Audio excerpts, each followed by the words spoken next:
My name is Maya, and welcome to the episode 14 of the Mila's Knitting podcast, where I share my thoughts, process, and other random stuff about all things fiber related, but mostly knitting. Today is the 19th of January 2024, and I'm coming to you from the French-speaking part of Switzerland, where I live with my gecko. You can find me on Instagram as mila's.things, and you can also find links of everything I talk about down in the description box below, as well as my measurements if you are interested. I think you can hear the noise outside. Actually, they are taking down the scaffoldings of the building that's constructed right in front of mine, and I can't do anything about it. And you will hear it. I will try to maybe pause when there are too much noise, but yeah, sorry about that. And also the sun is coming out. I'm going to overheat in not too long, but we will see how well I can do. Anyway, so for today I have one full finished object. Actually, there are two elephants in this room.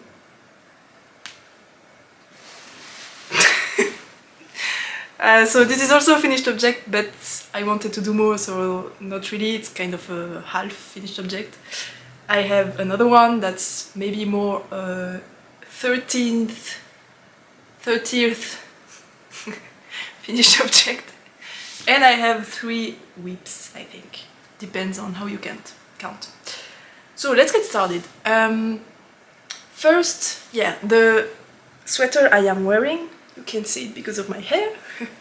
This is the Little Crystal Spillover by Celine Phaeton, I guess. And this is a design I test knit for her. I can show you.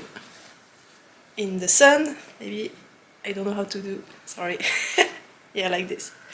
So this is a drop shoulder, oversized pullover, chalet vibe, color work, squishy, cozy, everything sweater. I absolutely adore it. It's like my favorite garment to date. I'm just in love with it. It's perfect. Kind of. So yeah.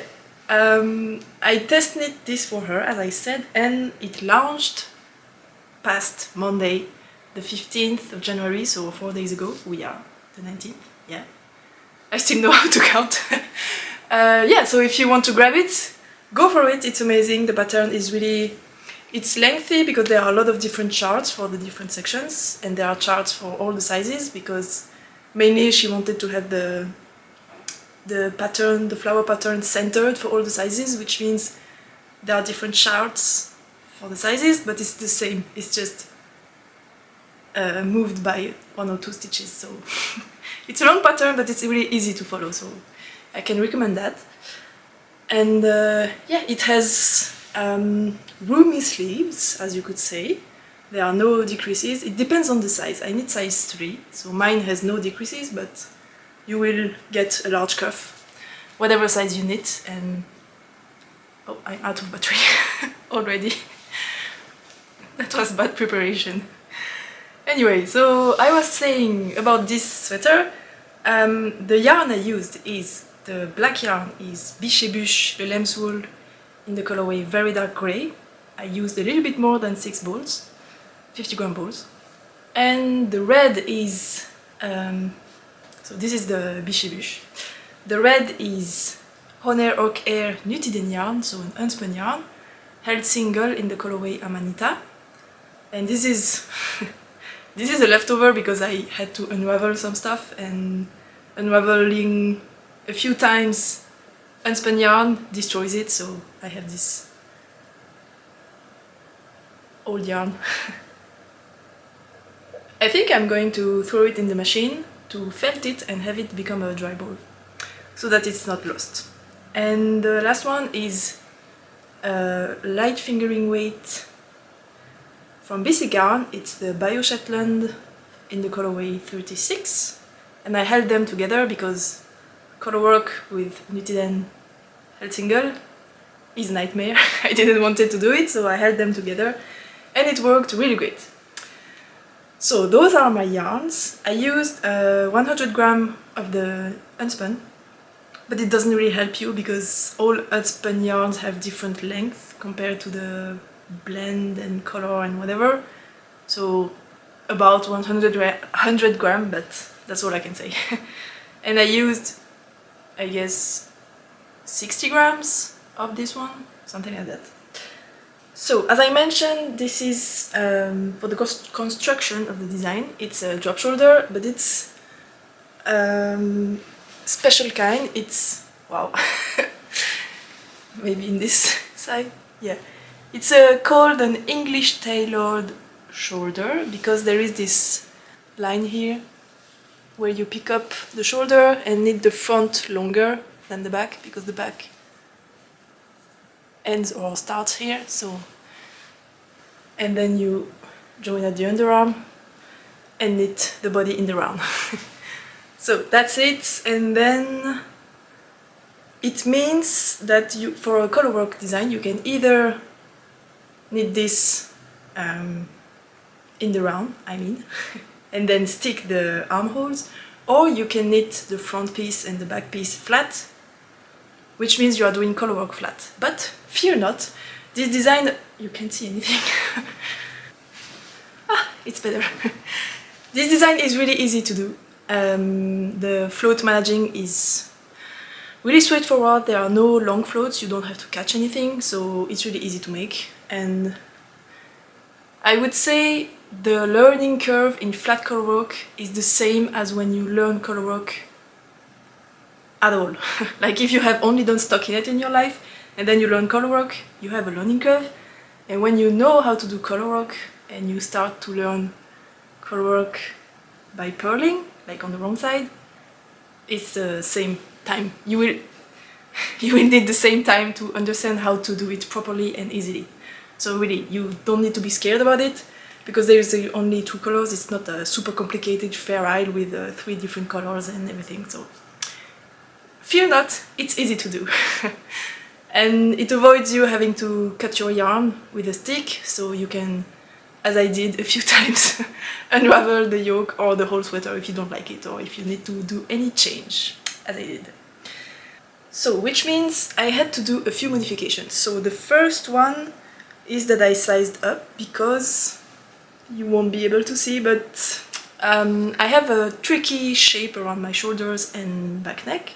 So we discussed with Céline what would be the best way to account for that in this design, and the best way and easier way would actually be to size up, which I did. So I should have knit a size 2, but I chose size 3, which means I have a lot of positives on the body. Like, my body is here, so all of this is extra fabric. It's 30 centimeters or 12.5 inches of positives, which is okay. I mean, on my figure it looks nice, it just looks cozy and cool, and yeah, it just works. So in the end, it was a good choice. And at least it means that the shoulders are really dropping on my shoulders, and I don't have a weird fit like this where it's drop shoulder but it's not really dropping, so it's better like that. So that was the first change. The second one is I added some sleeve caps here. I did some short rows on the shoulder before starting the color work for the sleeve, so I have this black space here that gets a triangular shape. And I shortened the sleeve accordingly because I added some length here, so I shortened this section by the same amount to get a sleeve that fits me well. It's a little bit long, but it goes with the cozy fit, and it just, I think it's perfect. I really like it. At first, when I saw the pattern pictures from the original sample, I wasn't really sure. I mean, I could see it was super cute, but I wasn't really sure about the practicalness of having this. And because what I love to do is to put my sleeve up, and obviously with a shape like that it doesn't work, so I wasn't sure, but it looks so cute that I can do with not being able to put my sleeve up. And what I end up doing is just folding it like that. Looks weird, looks actually ugly, but It's very, very practical, and yeah, usually when I'm at home and wearing this, I just put my sleeve like this, and then I can do whatever I want in my life, like the laundry or cook or whatever, and not be bothered by the sleeves, and it's perfect. I like it. The other modification, I did the inside of the neckband in random superwash merino nylon sock yarn, held double, because this black and red are all non-superwash yarns and they are pretty itchy, so I didn't want to have that next to my collar, which is really sensitive. And actually, I'm glad I did that, because even the merino superwash yarn is itching.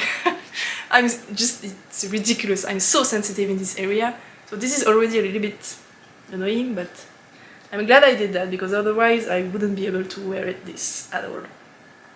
Right now I am only wearing a small camisole underneath, but actually it's okay.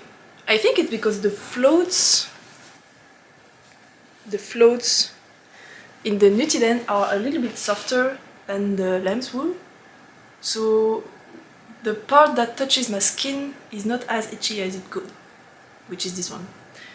So in the end it works well.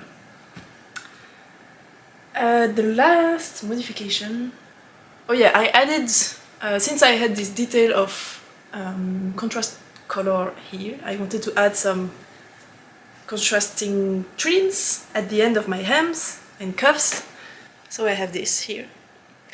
And I think it's super cute, super cool. I really like it.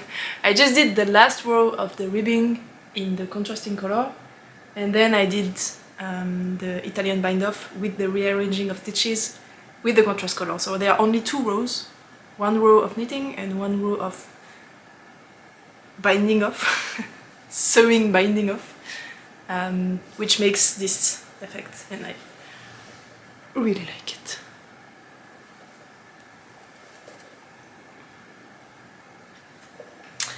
So yeah, and the last modification is I added pockets. They are really small. I mean, I probably can fit my phone, barely, like it's phone size. But it's not the point, because my phone is too heavy, so yeah, no. But the point is to just put like keys or tissues or something in there, so I don't need to have big pockets. But maybe you noticed, this is the center, this is the flower that's in the center, and this is the pockets. They are completely off-centered. I messed up, like, by so much. I mean, center, pocket. I have no idea what happened. I just can't count.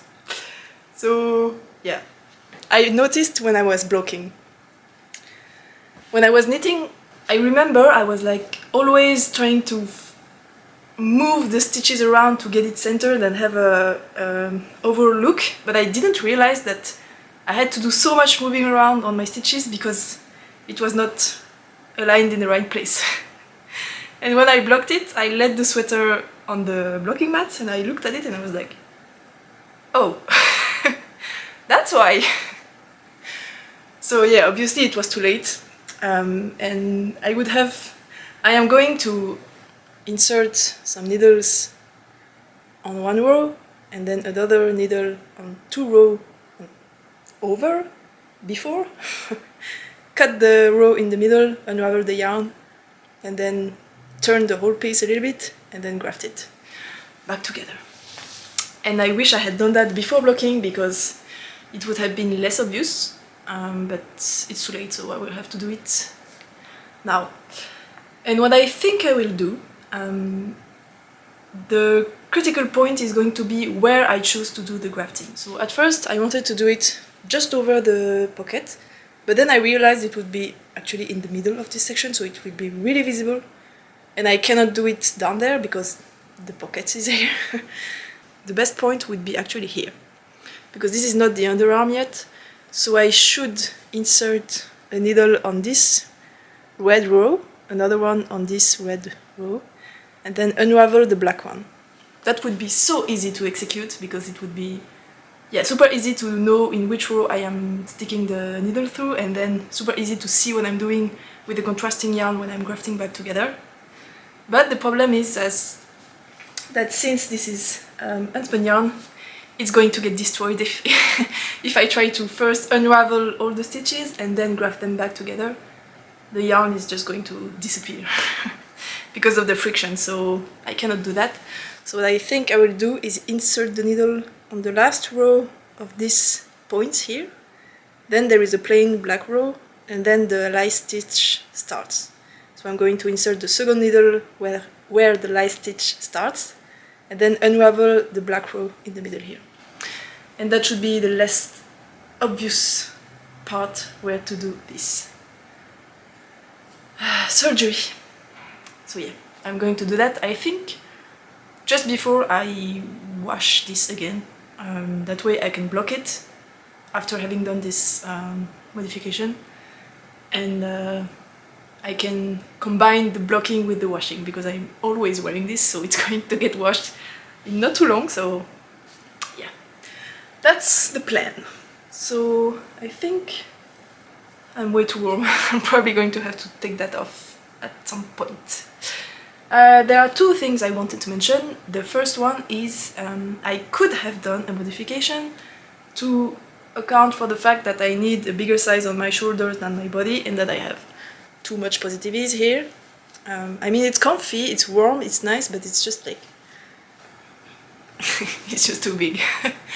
So what I should or could have done is actually made some gussets just at the underarm, like decrease a gusset like you do on socks. Decrease very rapidly here to get back to the smaller size, so that I would have had a sweater that's more like this much smaller all the way down. And the reason I didn't do it is because, as I mentioned, there are charts for there are different charts for each size, and it would have been a pain to calculate how much stitches to offset the chart to get it still centered if I remove stitches on the gusset, because I would have only half the stitches of the gusset on one side and then half on the other on the back. And I don't know, it was getting complicated and I didn't have the brain space for that, so I decided it's okay, I'm going to have a huge body and it's okay. I can live with that. But if this had been, or for the future sweaters I'm gonna knit, I think the easiest modification to fit my shoulders would be to actually size up 1 or 2 sizes. I could have done with a bigger size still, I think. And then do huge gussets at the underarms to get down to smaller sizes. So that's a trick for you if you ever have this issue of having too big shoulders that are too big compared to your bust size. And the last thing I wanted to add is that when I knit my gauge swatch, I use the recommended needles, which are 4.5, I think. And my gauge swatch was way too big. Like, the recommended gauge is, I think, 21 stitches by, forgot the number of rows, maybe 28 or something. And my gauge was like 18 or 19 by 25 stitches or something like that. And if I had to act as I am supposed to, I should have gone down a needle size, because my gauge swatch was way too big. But I know myself, and I know that when I knit a gauge swatch, I'm usually looser than in the real deal, so I kept the same needle, knowing that my gauge was completely off, and then I thought it's going to be okay. And it is, because my gauge is absolutely perfect, everywhere, on the body, on the collar rock, on the sleeves, everywhere. The row gauge and stitch gauge are perfect, so gauge swatches are nice, but knowing yourself is actually better than trusting the gauge swatch, sometimes. At least for me. So yeah, there's that. And I think that's it for this one. I mentioned in the last episode that I had to buy more yarn because I ran out. I bought 6 balls, but I used 6 and a little bit because my balls were less than 50 grams. Not all of them, but most. And so I had to buy more. But I didn't want it to order just one ball. And I knew I would have leftovers, and I hate leftovers. So I decided to buy 3 of the black and 1 contrasting color, which is this one. And this one is called Bleu Verdou, which means soft blue-green. And it's amazing, like, there is so much depth in this color.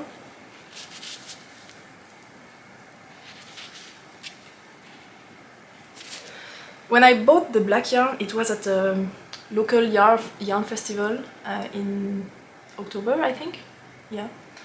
And I saw this one on the table. And I was this close from buying it because it was just so beautiful, but I didn't have any plan for it, and I decided to leave it there and just note in my head that this yarn exists, and if I ever want to pair whatever with something like that, I know where to find it. So what I decided to do is to buy 3 balls of the black and then 1 contrast, so that I know I have enough black to finish the sweater. Actually, I used way less than I thought. So I have more leftovers than I thought. And I have this to do color work with it. I wanted to make some mittens.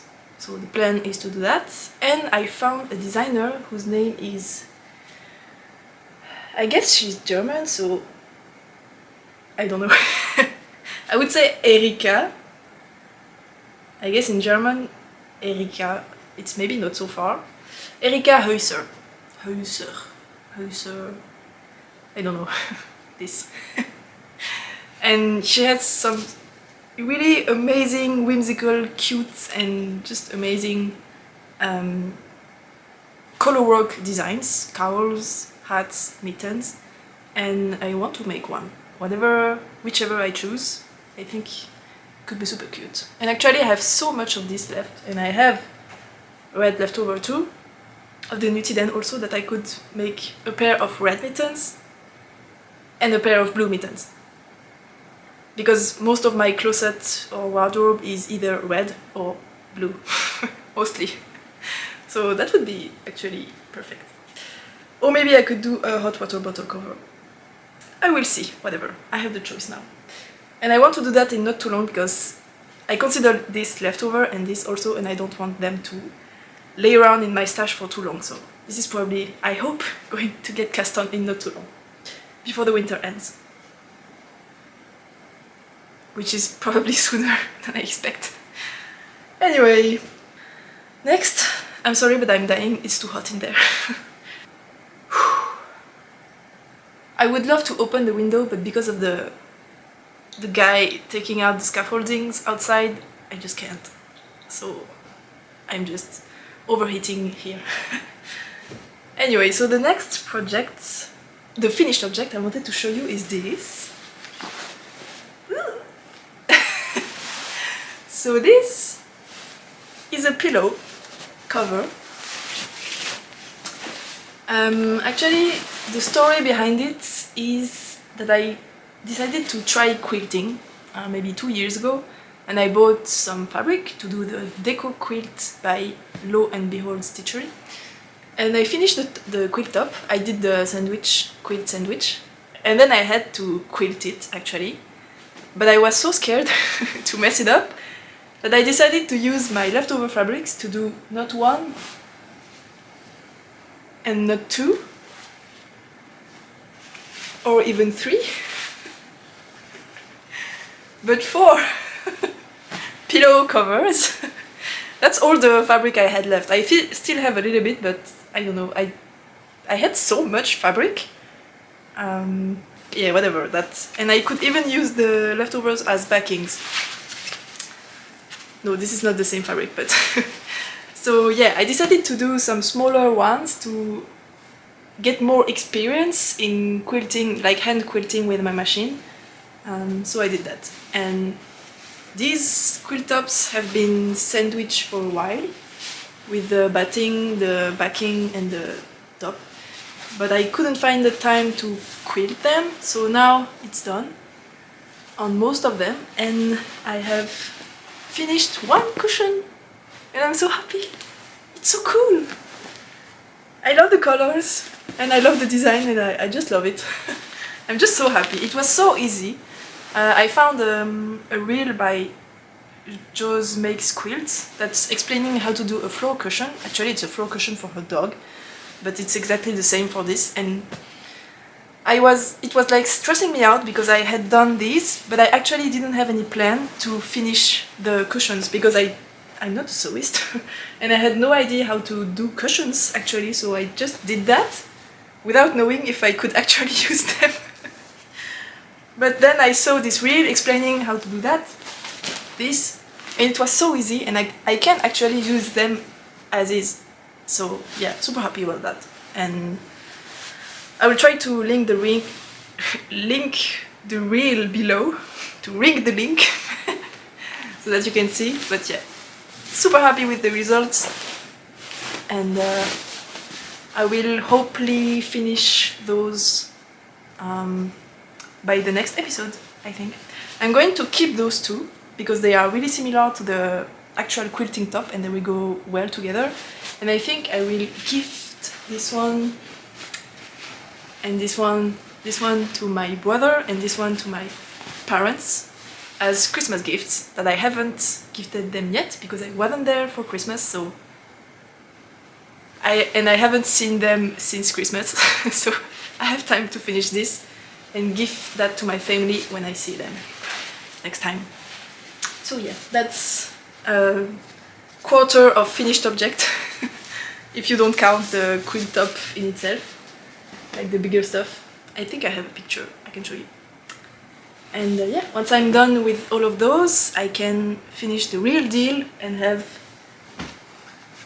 My plan is to have it lay instead of this on the couch when I film, so that I have a nicer background to accompany.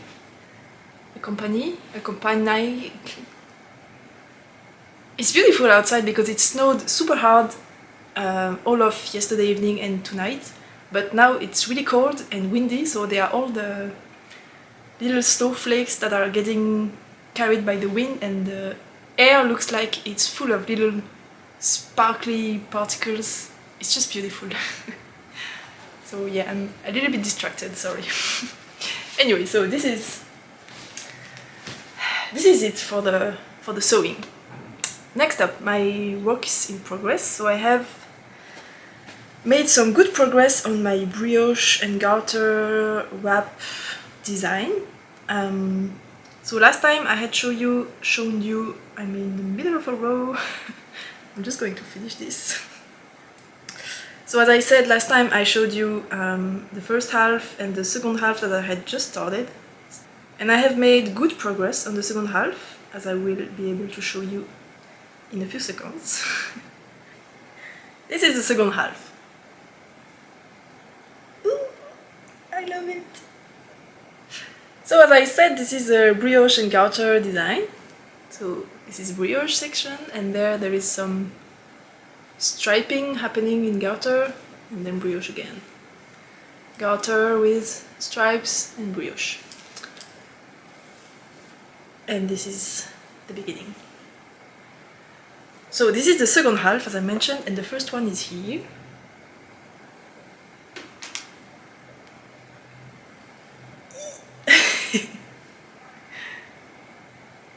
I like it so much.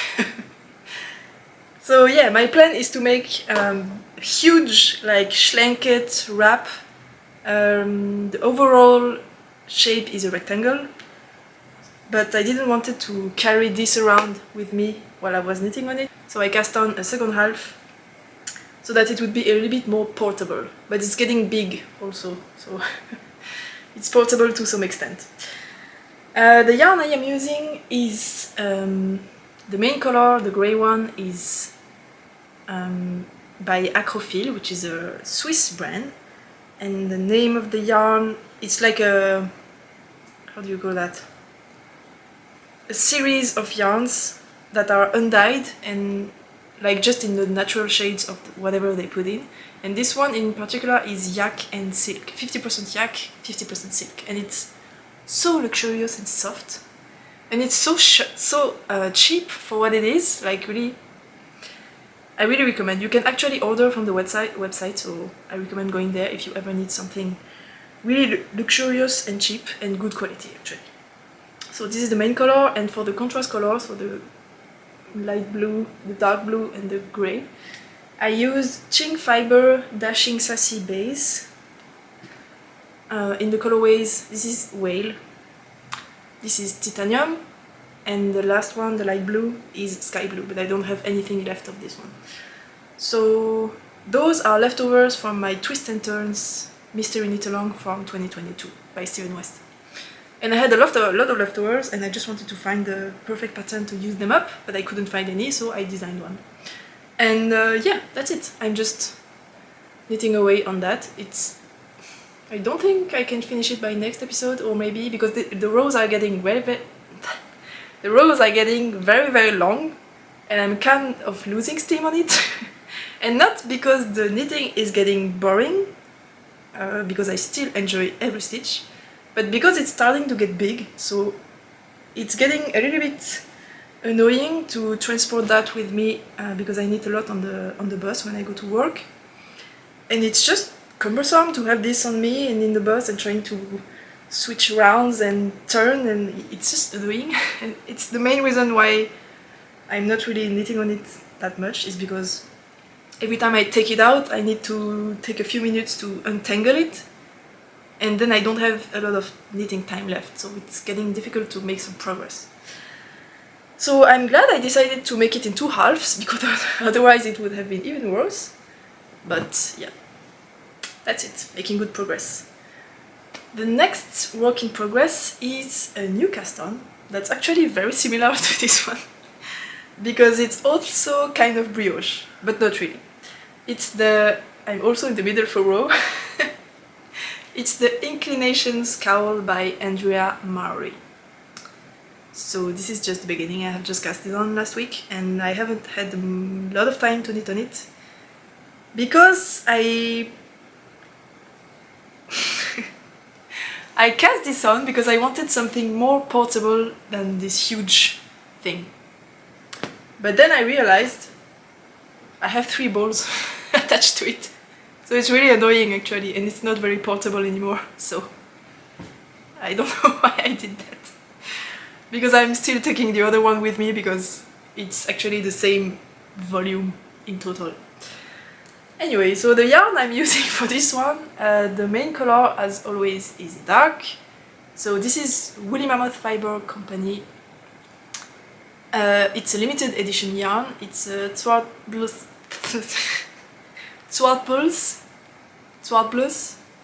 and Blue Texel blend, and it's a natural black or very dark brown, which is very rustic and also very lofty. Like, this is probably 95 grams, I would guess, or maybe 90, and it's huge still. The second yarn is this one. This is also Woolly Mammoth Fiber Company. It's the Natural Sock Base. It's a 2-ply sock yarn, natural sock yarn, in the colorway Wildflower Light. And I used this for another project, but I had almost a whole skein left over. And I on purpose bought more yarn, because I knew I would need like 1.1 skein of yarn. So I bought this colorway because I knew I had this left over, which is the first mohair I ever bought. And this is Penny Lane Kit Silk Lane, I think. And I don't know the colorway because the tags are written by hand and I cannot read what's written on the tag. So it's a purple, I don't know. And I thought they would pair well together. So I am pairing those 3 to get the striping, the soft striping. So this is the wrong side, I think. And this is the right side. I'm not really sure which one is which one, but whatever. And I really like the effect. What I would like to say is that the pattern asks for sport weight yarn, so of course having a lace held with the fingering is more like a decay, but you can make it work at a sport weight gauge. And the black yarn is 380 meters, I think, or maybe 60 per 100 grams, which makes it a heavy fingering sport weight. But since it is woolen spun yarn, it's very, very lofty. And I don't know, Emma listed this as a fingering weight on her website. And I mean, those are the same weight. I mean, this one is so much bigger than this one. This is also probably 90 grams, both of them. And I mean, this is so much bigger because the yarn in this one is just so airy and lofty, and yeah, it's just huge. And the thread is thick. I mean, can you compare? Yeah, it's difficult to see, but this one is really thick. And what I don't understand is that Emma is first listing this one as a fingering, which is already weird in my opinion, but she's even saying that holding this double makes a decay, and I'm like, no, this is so thick. And she has actually worked some projects in this held double, and I cannot understand how she could get gauge with this huge yarn held double. Yeah, I mean, okay, fine. So I think last week she did put back this yarn in her shop, so when I checked it was there, but then I checked again today and it's not there anymore, so I don't know if you can still get this, but yeah, it's really an amazing black yarn, natural black yarn. It's really rustic though. But it's rustic, like, but not itchy. I don't know how to say it. Like, it's really rough, but I haven't blocked it yet, so I don't know. But in this state, it's really rough, but it's not really itchy. I don't know. It's lovely though. I love it. And yeah, I decided to cast this on out of nowhere, but not really, because I had actually bought this pattern last December, like December 2022, because I had those yarns in my stash and I don't like having leftovers, and this one I just wanted to try out, so I bought a single skein, and it would be a quick and easy way to whip out 3 skeins from my stash, like 3. And it just sat there on my shelf for more than a year. And it was, I don't know why I couldn't cast it on. I don't know what was preventing me to do it. I just had some other more interesting stuff to do, because it's just, this is half fisherman's rib, so it's not really the most interesting thing ever. And the construction is like just a flat shape and you sew it up, and I don't know, it was just really not the most exciting thing to do. So it just sat there, even though I know I would use the finished object a lot and it would take out a lot of yarn from my stash. So I just finished some super long projects, and I am casting on some blankets, and I have some really long-term projects coming up, so I decided I needed some instant gratification and a quick and easy project to do, so I decided to do it finally after more than a year of having the pattern and the yarn ready to cast on. I finally decided to do it. So that's it, and I'm very happy. The only thing I would say is that the fabric is super stiff. The pattern suggests 2.75mm needles, and the fabric will loosen up a little bit with blocking, but yeah, the combination of having a super lofty yarn that could be sport, but I really think it's a decay, with the lace and lace and fingering, just makes it really dense fabric, which I think will be good for the finished object, because it will then stand up on its own and be really warm, and most importantly stop the wind from coming in, so I think it's a good thing. But yeah, it's really stiff for now, and it's hurting my hands when I knit on it. So it's another reason why I'm not really taking it out on the bus with me, because I don't want to be stuck somewhere and having only this to knit and then have my hands hurt. So I only have this at home, and I knit on it like at 30 minutes increments until my hand hurts and then I stop. Oh yeah, there's a modification I did because the pattern is written as fisherman's rib, which is using the technique of knit one below. For context, if you didn't know, brioche fabric and fisherman's fabric is exactly the same. The construction of the fabric in itself is exactly the same. You execute them in a different way. The brioche stitch is made with yarn overs over the stitch, and then you knit the stitch with the yarn over, while fisherman's rib you knit in the stitch below, and then you let go of the stitch, which means that the stitch that was on top gets unraveled and it forms a yarn over the stitch that was below. And you can do half brioche and half fisherman's, where you do the yarn over or the knit one below only on one side of the fabric. So this is half fisherman's rib, and it's written with the knit one below method. And I thought it would be maybe easier to do because people tend to find half fisherman's rib easier to execute than brioche. But I was making mistakes at every single right side row. Every single row. Because, I don't know, maybe it's also because I'm using black yarn, but with this method you are doing, on the wrong side you are knitting the whole row, and then on the right side you are doing knit one below, purl one, knit one below, purl one. And the problem is, since you are knitting the whole row on the wrong side, you only have purl bumps when you get back to the right side. And when I do rib, I watch the stitch that's below the one I want to knit to see if it's a purl or a knit, and then I knit or purl accordingly. But since they are all purls, I don't have any reference point, and I don't know if I should do the knit one below, if I should do the knit one below or the purl, and then I always get mixed up, and then my fisherman's rib gets offset by one stitch, and I only notice after a while because it's black. And yeah, I was just messing up so many times that finally I was like, okay, I'm gonna stop that, I'm just going to resume with the yarn over method and hope that the gauge won't change. There is absolutely no line. Like, I think I swapped around here or here. There is absolutely no difference. So the gauge didn't change at all, even on the wrong side. There is no way to tell.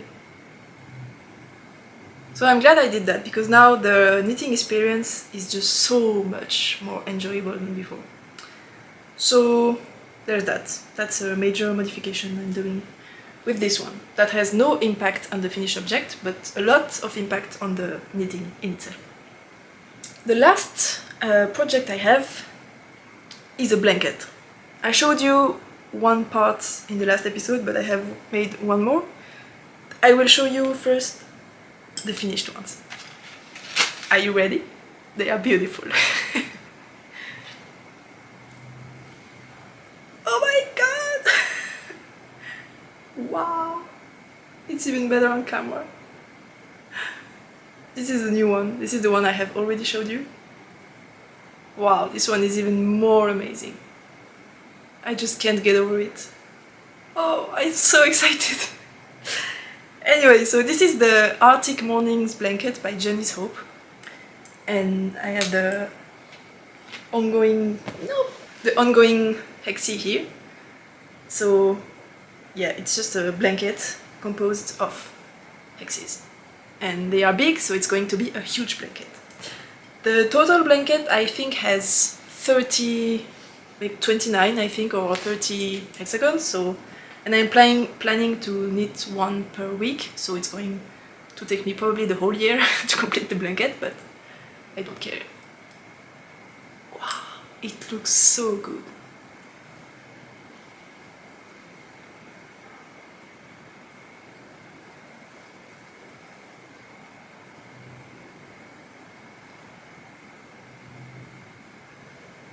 The yarn I'm using is Nutiden, as always, held double, and for this one I used, I'm not going to show that every time, I think in the next episodes I'm only going to show you the works in progress hexies. But for this one I used, this is Trull, I think, it's a dark grey-brown, paired with bitan, which is a purple, no, not purple, what? Teal, blue, green colorway. So I'm pairing those two to get this one. And I love that the dark grey is brown and has a warm tone because it clashes with the cold tone of this one, and it just makes the color pop a lot more. I really love the effect. So I decided to do the same for the next ones, because in the last shop update they did for the holiday season, they had 3 colorways. They had they had a cold brown, no, they had a cold black, a warm black, and the blue. And at first I thought I need to buy the cold black with the cold blue because that's going to pair well together. But after doing this one I realized, and also after doing this one, because this is a warm main color grey tone paired with the blues, I realized actually if you want to make the color pop more, you need to use main colors and contrast colors that are warm, no, not really warm and cold, but mostly opposites. And the opposite of blue is orange or browns. So I decided to buy the warmer black, so the brown tone black, to pair with this one. And that's why the result is so popping and so crisp and clear. I love it. I'm so proud of having made this choice. Anyway, so yeah, that's the progress. For the needles I use, the first ones I used a magic loop method with a super long cable, but it was actually getting annoying because when you have the needle, it's difficult to have the floats on the join here that don't get too tight when you have magic loop. For some reason I find it difficult. And it's not really nice either to just have a small cable to do the whole circle around the hexie, because when this needle, which is straight, goes across a corner, the stitches get just really tight and it pulls really hard, because to get the fabric to go like this, there is a lot of tension that's building up here. So it's just difficult to just make the stitches go over the needle, so I get a really tight tension. So it's not really the most pleasing experience. When I get to the outer edge it's easier, but in the middle it's really difficult. So I have multiple loops from the magic loop. I think I have 4 at the beginning, 4 loops, and then I get down to 3, then 2, then only 1. So I decided to buy DPNs, which is what I have here, but I made the mistake to switch from the magic loop for the cast-on to the DPNs when I was maybe 5 rows in, and it was a nightmare because the yarn was always getting tangled like this in the needles, and then it was so annoying to untangle and unravel. Like, it's so difficult to do. So yeah, it was really not a smart choice, but now I am past the point where it gets tangled, so I think for the next one I'm going to use magic loop with multiple loops, because you don't get as tangled with that until around here, and then switch to the DPNs. I think I don't have anything more to add, so super excited about this one. So it's going to take a long time, but the result is going to be so worth it. Wow. So yeah, that's it. And oh, I can show you actually, I have taken out from my knitted and stash all the yarn I want to use in the blanket, and I have made a big box. And it's super big because it's knitted and so it's taking a lot of room. Here it is. Like, it's so big. So this one, I think, this is bitan, so it's the same as the one in the first hexie. This is blauwlius, this is murkel, and on top here is trull. And then I have sporia here, which is a very lighter blue shade, but more teal, but it's lighter. And this is trap, it's the same as trull, but lighter. And I also have some here. I want to do a pop of color. This is loose from last year. It's a fiery orange yellow, and this is flot.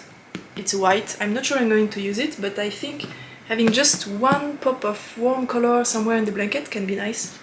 Not sure yet, but it's there. So this is everything that's going to be in the blanket, and I'm so excited. So yeah, that's my big project for the year. So that's it for the knitting for today, and I think this episode is already long, so I had one more thing I wanted to talk about, but I think I'm going to keep that for the next episode. So, and it's not really knitting related. I mean, it's knitting in the grand scheme of things related, but not knitting. So that can wait until next episode, which I don't know when it will be, but it doesn't really matter.